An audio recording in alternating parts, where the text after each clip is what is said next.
Assalamualaikum warahmatullahi wabarakatuh. Kembali lagi berjumpa dengan saya Mu'alimin, guru biologi SMA IT Ihsanul Fikri Mungkit. Pada hari ini kita lanjutkan pembelajaran biologi kita untuk kelas 12 MIPA. Kalian tentu pernah belajar ada berbagai bahan makanan seperti karbohidrat, lemak, protein yang ada pada bahan-bahan makanan yang kita makan itu merupakan sumber energi bagi tubuh kita.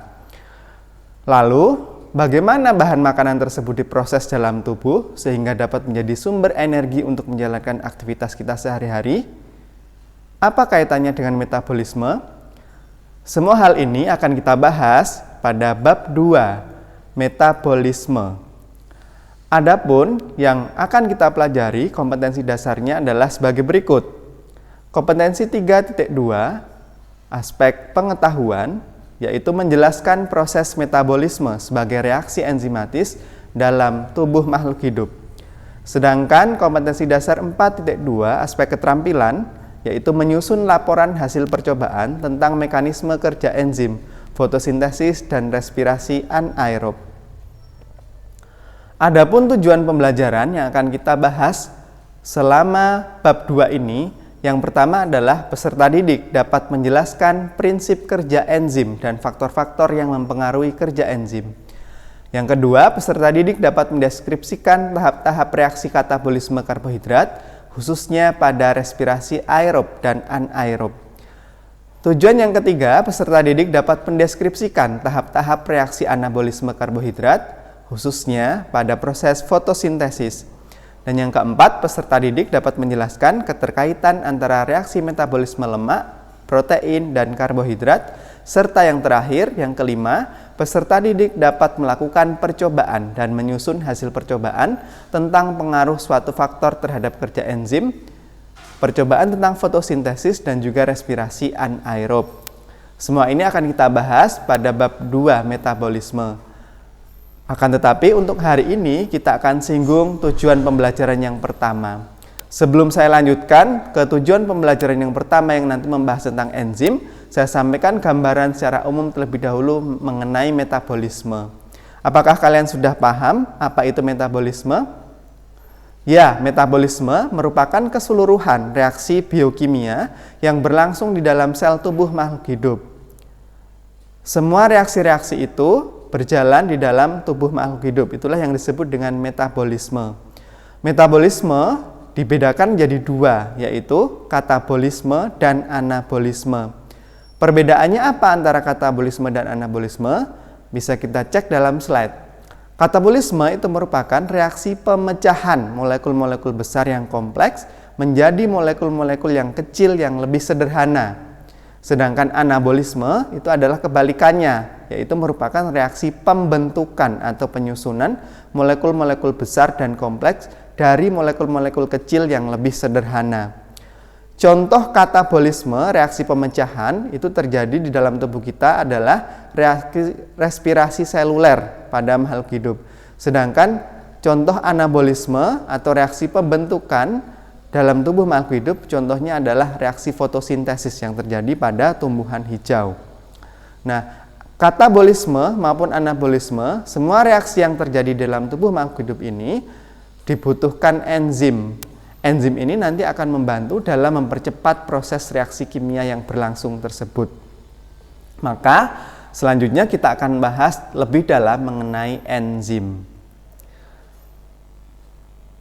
Ya, coba kalian perhatikan, di dalam slide itu ada gambar daging yang dibungkus dengan daun pepaya dan juga daging yang ditambahkan dengan nanas yang sudah diparut.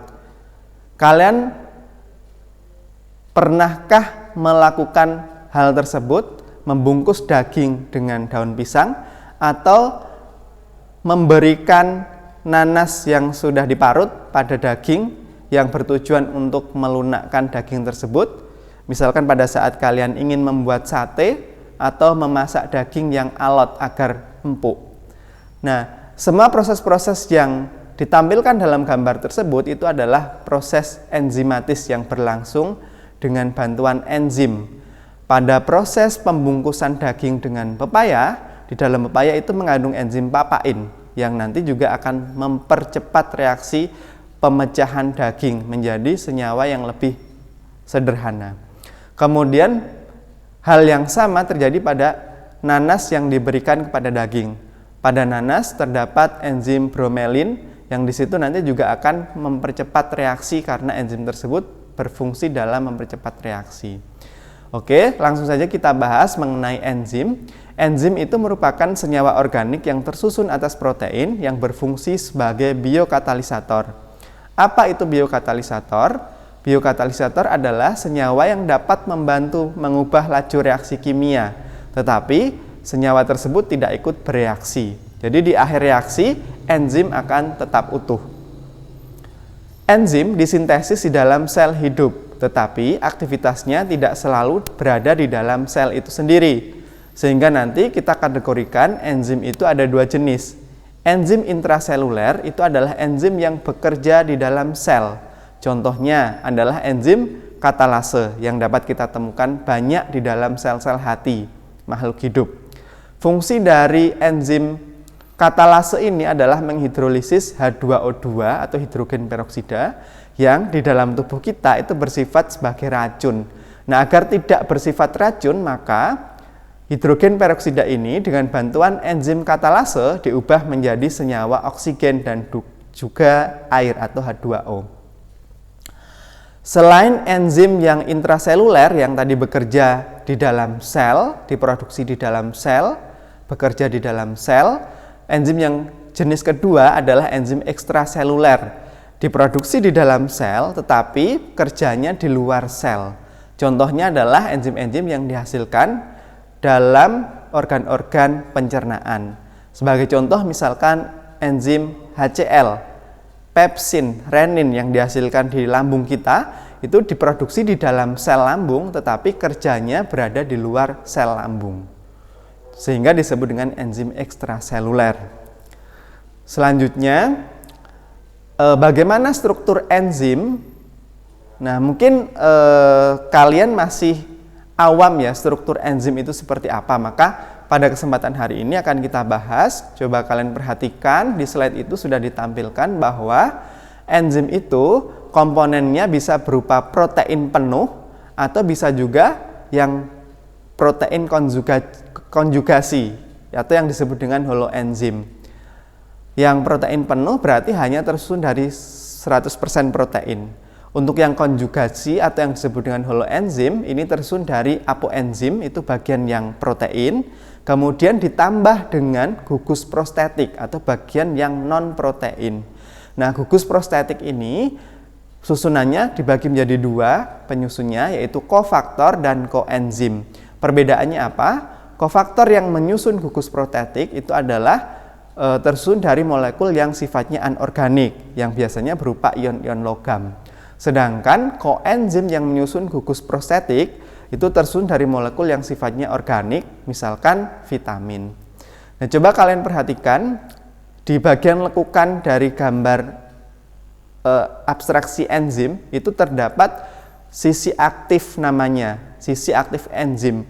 Bagian enzim ini nanti yang akan ditempeli oleh substrat. Substrat itu apa? Substrat itu adalah molekul yang akan direaksikan. Jadi tadi fungsi enzim adalah mempercepat reaksi. Nah, untuk bisa bereaksi tentunya butuh bahan. Bahan inilah yang disebut dengan substrat. Sebagai contoh misalkan ada di dalam tubuh kita enzim lipase misalkan yang dia memecah lemak menjadi asam lemak dan gliserol. Lemak itu disebut dengan substrat, enzimnya adalah lipase, dan nanti proses reaksi kimia yang terjadi itu akan menghasilkan sebuah produk. Produknya adalah asam lemak dan gliserol. Nah, pada akhir proses reaksi tersebut, enzim lipase dia tidak akan berubah, tapi masih tetap utuh menjadi enzim lipase. Yang nanti ketika ada substrat baru yang masuk, juga akan dipecah oleh enzim tersebut, begitu. Selanjutnya, setelah kita belajar tentang struktur enzim, kemudian bagaimana cara kerja dari enzim. Enzim itu dapat bekerja sebagai biokatalisator Tadi masih ingat biokatalisator adalah senyawa yang mempercepat reaksi kimia tetapi dia tidak ikut bereaksi. Nah, bisa menjadi biokatalisator itu apabila terbentuk ikatan antara enzim dan substrat sehingga memungkinkan terjadinya reaksi kimia yang menghasilkan sebuah produk. Nah, saya katakan tadi di akhir reaksi enzim akan tetap utuh. Ada dua teori yang menjelaskan tentang bagaimana enzim bekerja. Teori yang pertama adalah teori gembok kunci atau yang disebut dengan lock and key teori. Teori ini dikemukakan oleh Emil Fischer. Teori gembok kunci atau lock and key teori ini menjelaskan reaksi substrat dengan enzim itu bisa terjadi karena adanya kesesuaian bentuk ruang antara substrat dengan sisi aktif enzim, yang bisa kita ibaratkan enzim itu sebagai gembok dan substrat sebagai kuncinya. Kalian pernah pegang gembok dan kuncinya. Kunci bisa membuka gembok apabila bentuknya sesuai. Jadi bagian gembok yang lubang itu adalah sisi aktif enzim, kemudian kuncinya itu adalah sebagai enzimnya, jadi sebagai substratnya maaf. Jadi kunci bisa masuk ke dalam gembok apabila ada kesesuaian bentuk. Sehingga ketika sudah masuk maka terjadi reaksi. Gambarnya bisa kalian perhatikan, jadi antara enzim dengan substrat di situ bagian lubangnya itu ada bentuk yang sama atau sesuai, sehingga duanya bisa klop sehingga terjadi reaksi dan nanti di akhir reaksi dihasilkan sebuah produk dengan enzim yang masih tetap utuh seperti semula. Itu teori yang pertama, teori gembok kunci atau lock and key teori. Nah, teori yang berikutnya yang menjelaskan bagaimana enzim bekerja adalah teori kecocokan induksi atau disebut nama lainnya adalah induced feed theory yang dikemukakan oleh Daniel Koshland. Teori ini menjelaskan bahwa bentuk molekul substrat itu tidak selalu sesuai dengan bentuk sisi aktif enzim. Enzimnya bersifat lebih fleksibel menyesuaikan bentuk substrat agar dapat bereaksi. Bisa kalian perhatikan gambarnya di situ bahwa antara sisi aktif enzim bagian yang lekuk-lekuk itu dia tidak sama bentuknya dengan lekukan pada substrat, tapi masih bisa bekerja nanti dengan cara substrat ini akan mengubah bentuk sisi aktif enzim. Nah, sisi aktif enzim di sini sifatnya lebih fleksibel, bisa menyesuaikan bentuk substrat, sehingga nanti terjadi reaksi kimia dan dihasilkan sebuah produk. Saya tidak tahu mana teori yang benar, yang jelas ini adalah hanya teori itu bisa dipatahkan ketika ada teori baru yang kebenarannya lebih mutlak. Begitu. Sehingga ini yang kita asumsikan kerja enzim seperti itu, ada yang bersifat seperti gembok dan kunci atau yang sifatnya fleksibel, sisi aktifnya bisa berubah seperti teori kecocokan induksi. Yang selanjutnya, setelah kita belajar tentang cara kerja enzim, bagaimana enzim tadi bekerja sudah kita jelaskan dengan dua teori tadi. Selanjutnya kita lanjutkan pembahasan kita tentang sifat-sifat enzim. Oke, setidaknya ada 5 sifat yang dimiliki oleh enzim. Sifat yang pertama, enzim adalah suatu protein dan biasanya diperlukan dalam jumlah sedikit. Apa buktinya bahwa enzim itu sebuah protein? Buktinya adalah ketika kita masukkan atau larutkan enzim itu di dalam sebuah larutan, maka akan membentuk sebuah koloid. Nah, koloid ini adalah menandakan bahwa enzim itu merupakan sebuah protein dan dibutuhkannya hanya dalam jumlah sedikit, artinya sedikit saja reaksi itu akan sudah terjadi, begitu. Kemudian sifat yang kedua dari enzim adalah bahwa enzim itu berfungsi sebagai katalisator. Sudah sering saya singgung di depan tadi bahwa maksudnya adalah enzim itu mampu mempercepat reaksi kimia, tetapi enzim tidak ikut bereaksi sehingga disebut dengan katalisator atau biokatalisator. Kemudian yang berikutnya, sifat yang ketiga, bahwa enzim itu tidak tahan panas. Enzim bisa bekerja pada suhu normal, yaitu antara 30 sampai 37 derajat Celcius. Nanti kita bahas di pembahasan berikutnya, kalau dipanaskan enzim itu akan rusak, kemudian ketika diturunkan suhunya maka kerjanya akan semakin tidak efektif. Yang selanjutnya, Sifat berikutnya adalah kerja enzim itu bersifat spesifik atau khusus, yang dia hanya mampu bekerja pada substrat tertentu yang sesuai. Saya contohkan misalkan enzim katalase yang hanya mampu bekerja pada substrat hidrogen peroksida atau H2O2. Katalase ini dia tidak bisa mereaksikan lemak atau tidak bisa memecah protein atau tidak bisa memecah karbohidrat. Dia hanya mampu bekerja untuk memecah substrat hidrogen peroksida. Sehingga disinilah penjelasan dari kerja enzim yang sifatnya spesifik atau khusus. Dan yang terakhir, sifat dari enzim adalah dapat bekerja bolak-balik. Tapi ini tidak semua enzim bisa bekerja seperti ini, hanya terjadi pada beberapa jenis enzim. Sebagai contoh, misalkan pada kasus pemecahan lemak dengan bantuan enzim lipase. Ini bisa yang menghasilkan asam lemak dan gliserol, ini reaksinya bisa kita balik.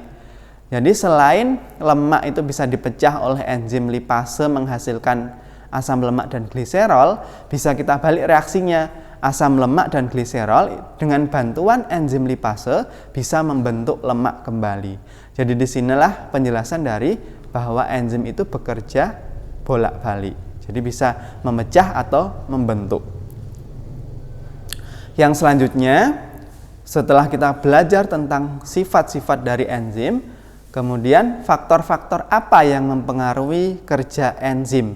Ini merupakan pembahasan terakhir di subbab enzim pada hari ini. Baik, akan saya paparkan satu persatu faktor-faktor yang mempengaruhi kerja enzim. Yang pertama adalah suhu. Suhu itu berpengaruh terhadap kerja enzim. Enzim itu bisa bekerja pada suhu yang normal. Suhu normalnya berapa? Yaitu antara 30 sampai 37 derajat Celcius. Di atas suhu 40 derajat Celcius, enzim akan terdenaturasi atau rusak sehingga tidak bisa digunakan kembali. Kemudian kalau di bawah 30 derajat Celcius sampai mendekati 0 derajat Celcius, maka kerja enzim akan semakin lambat. Sedangkan di suhu 0 derajat Celcius, enzim menjadi tidak aktif lagi. Nah, apakah ketika suhunya dinaikkan menjadi misalkan 12 derajat, 15 derajat, sampai 30 derajat, enzim masih bisa bekerja? Ketika suhu dinaikkan dari 0 derajat mendekati 30 derajat, maka enzim akan bisa bekerja kembali. Tetapi ketika suhunya di atas 40 derajat, tadi sudah rusak, artinya tidak bisa digunakan kembali. Kalau masih 0 derajat Celcius masih bisa digunakan lagi dengan menaikkan suhu sampai batas normalnya. Selanjutnya, faktor yang kedua yang mempengaruhi kerja enzim adalah pH atau derajat keasaman. Enzim ini bisa bekerja pada pH optimum yang tiap enzim pH optimum itu berbeda-beda. Maka nanti kita klasifikasikan ada 3 jenis enzim berdasarkan kerja pada pH tertentu. Yang pertama adalah enzim yang bersifat asam.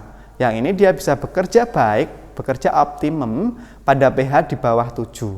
Sebagai contoh misalkan adalah enzim HCl, pepsin, renin yang berada di lambung kita. Kalian masih ingat bahwa di lambung kita itu kondisinya asam karena adanya HCl. Nah, disinilah HCl malah justru bisa bekerja secara optimum. Yang selanjutnya adalah enzim yang bersifat netral, yang dia bisa bekerja baik pada pH netral yaitu 7. Apa contohnya? Contohnya adalah misalkan enzim petialin atau amilase yang berada di mulut kita yang dipakai untuk mencerna karbohidrat.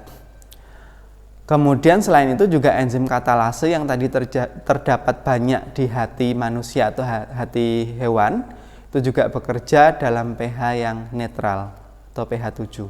Selanjutnya, enzim yang bersifat basa, yang ini dia bisa bekerja baik pada pH di atas 7.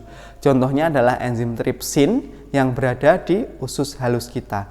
Jadi, setelah makanan itu berada di lambung yang sifatnya asam, kemudian dia masuk ke usus halus sifatnya basa, disinilah enzim tripsin justru malah bisa bekerja secara optimum. Faktor yang ketiga yang mempengaruhi kerja enzim yang lain selain suhu dan pH adalah konsentrasi dan jumlah enzim.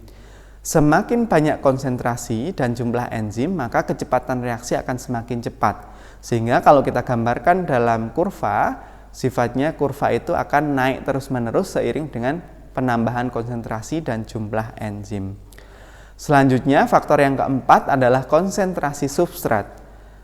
Semakin tinggi konsentrasi substrat, maka kecepatan atau laju reaksi akan semakin cepat atau maksimum.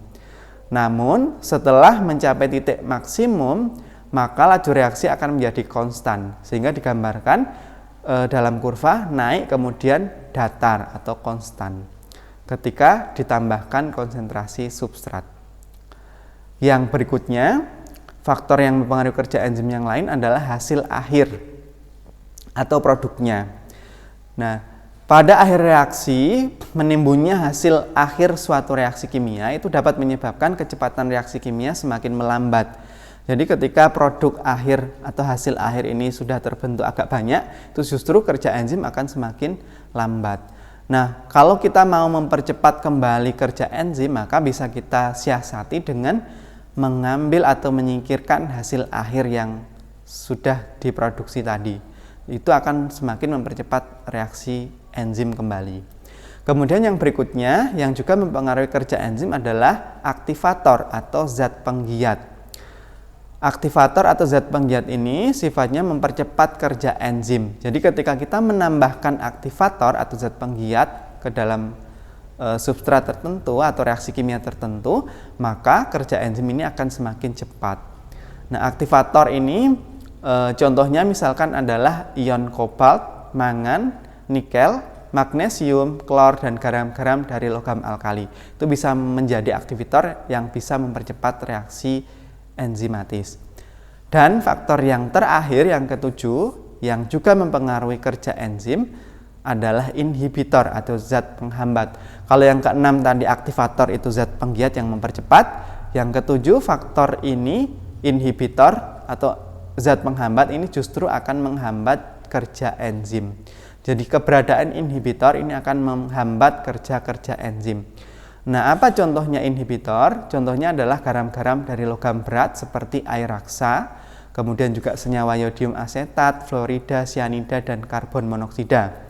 Itulah kenapa ketika seseorang kemarin ada kasus ya keracunan karena sianida sampai meninggal, yang beritanya heboh, itu terjadi karena sianida ini sifatnya adalah sebagai inhibitor atau zat penghambat. Nah, keberadaan inhibitor ini menyebabkan reaksi kimia akan terhenti. Sehingga proses reaksi kimia yang berhenti itu akan menyebabkan metabolisme juga terhenti dan tidak dihasilkannya energi. Sehingga menyebabkan sel itu tidak bisa melakukan metabolisme dengan baik dan dampaknya adalah energi tidak bisa terbentuk dengan baik yang menyebabkan seseorang itu bisa kehilangan energi dan lama-kelamaan akan meninggal. Nah, untuk inhibitor ini ada dua kategori atau jenis. Yang pertama adalah inhibitor kompetitif. Inhibitor ini dia sifatnya bersaing dengan substrat untuk berikatan dengan sisi aktif enzim. Yang inhibitor ini bentuknya hampir mirip seperti dengan substrat. Bisa kalian perhatikan gambar yang B yang competitive inhibition. Di situ yang gambar warna ungu itu adalah enzim, yang lekukannya itu adalah sisi aktif. Kemudian yang warna hijau itu adalah substratnya yang harusnya nanti nempel dengan sisi aktif enzim kemudian terjadi reaksi. Yang warna biru itu adalah inhibitornya. Jadi sifat inhibitor ini dia hampir mirip seperti sisi aktif atau substrat enzim yang kemudian nempel kepada sisi aktif enzim. Kalau sisi aktif enzim ini sudah ditempeli inhibitor, berarti substrat tidak bisa menempel sehingga reaksi kimia tidak bisa terjadi. Nah, inilah sifat inhibitor kompetitif yang dia bersaing dengan substrat untuk cepet-cepetan nempel pada sisi aktif enzim. Kemudian tipe yang kedua inhibitornya itu adalah inhibitor non-kompetitif. Yang inhibitor ini sifatnya tidak mirip seperti substrat. Dan dia mengikat enzim itu tidak pada bagian sisi aktifnya, tetapi pengikatannya terjadi pada sisi selain sisi aktif enzim. Bisa kalian perhatikan gambar yang C. Gambar yang C itu yang warna ungu masih sama, itu adalah enzim, yang bagian atasnya lekukannya itu adalah sisi aktif enzim. Kemudian yang warna hijau itu masih sama, dia adalah substrat. Kemudian yang warna orange ini adalah inhibitor non-kompetitif. Dia nempel pada enzim, tidak pada bagian sisi aktifnya, tapi pada bagian selain sisi aktif, misalkan di bagian bawah itu. Dia nempel di situ, kemudian akibat penempelan dari inhibitor non-kompetitif ini menyebabkan bagian sisi aktif enzim yang berada di atas itu berubah bentuk. Sehingga ketika ada substrat yang mau nempel, dia nggak bisa lagi karena sisi aktifnya sudah berubah tidak sesuai dengan bentuk substrat. Sehingga kalau kita kaitkan dengan teori lock and key tadi harus sesuai, dalam hal ini dia tidak bisa bereaksi karena tidak ada kesesuaian antara bentuk sisi aktif enzim dengan bentuk substrat akibat adanya inhibitor kompetitif yang merubah bagian sisi aktif dari enzim. Nah, sampai di sini pembahasan kita mengenai enzim tadi sudah kita bahas, mengenai struktur dan bentuk enzim seperti apa. Kemudian juga kita sudah bahas tentang sifat dari enzim seperti apa, kemudian cara kerjanya bagaimana, dan juga faktor-faktor apa yang mempengaruhi kerja enzim. Tentunya saya berharap kalian bisa melanjutkan belajar mandiri di rumah dengan mencari sumber referensi yang lain selain yang saya tampilkan pada hari ini.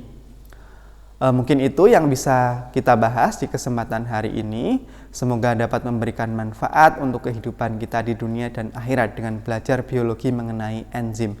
Kita patut bersyukur kepada Allah karena sel-sel di dalam tubuh kita masih menghasilkan enzim untuk melakukan reaksi kimia, mempercepat reaksi kimia di dalam tubuh kita, sehingga sifat-sifat fisiologis di dalam tubuh kita masih berjalan sebagaimana mestinya. Tentunya kita tidak bisa membayangkan ketika ada gangguan sel-sel kita tidak bisa menghasilkan enzim misalkan, atau adanya inhibitor yang mengganggu misalkan senyawa-senyawa tertentu yang masuk ke dalam tubuh kita yang menyebabkan enzim tidak bisa bekerja, tentunya akan menyebabkan terganggunya proses metabolisme di dalam tubuh kita yang berdampak bisa jadi pada kematian. Maka mari kita rawat apa yang sudah dikaruniakan Allah kepada kita syukuri semuanya dengan merawatnya dengan baik dan meningkatkan kinerja-kinerja kita dengan baik. Cukup sampai di sini untuk pembahasan kita mengenai enzim. Saya mohon maaf jika banyak kesalahan dan kekurangan. Kita tutup dengan membaca hamdalah dan doa kafaratul majelis. Alhamdulillahirabbil alamin. Subhanaka Allahumma wa bihamdika asyhadu an la ilaha illa anta astaghfiruka wa atubu ilaik. Sampai jumpa pada kesempatan pertemuan selanjutnya. Untuk pekan depan akan kita bahas materi berikutnya masih dalam bab metabolisme, yaitu tentang katabolisme, jenis dari metabolisme yang pertama. Terima kasih atas perhatian kalian semuanya. See you next time. Assalamualaikum warahmatullahi wabarakatuh.